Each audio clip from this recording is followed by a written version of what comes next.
St. Henri is one of the oldest neighborhoods in Montreal. It grew up along the Lachine Canal here, where industry first established. Traditionally, this neighborhood has been made up of people who worked in those industries, so a very working class neighborhood. And that was the case up until the 70s or 80s. And what we see now in terms of who lives in St. Henri is a real divide with people who are higher income, who can afford the condominiums that we see behind us, and people who are still living in the lower rent areas of the neighborhood.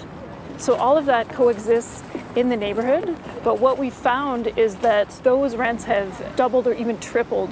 The kind of pressure that puts on the population that does live with lower income in the neighborhood has been incredible, and we've just seen people being pushed out of the neighborhood. We're talking low-income people, and as much as 30 or 40% of the population that would have been here 8 years ago. Right here where we're sitting is actually part of a Parks Canada site. So at the time when it was created, it was really a great example of public infrastructure that addressed the needs of lower income people. What we can learn from this experience now is that because the land that bordered onto this park wasn't protected from real estate speculation, is that now who uses the park and who has the best access to the park or the most access to the park are people who live in these luxury condos that was built up around it.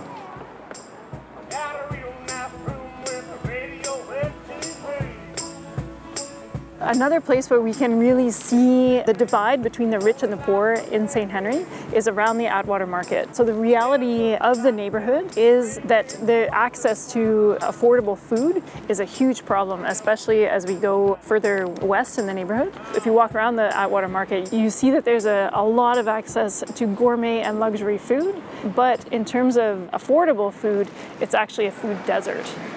So a strategy that we developed and put in place in the neighborhood to address inequality, so that very, very unequal access to food in the neighborhood, was to start our own community markets. What we've done in the past year and a half since the pandemic was actually make that project into a community food hub.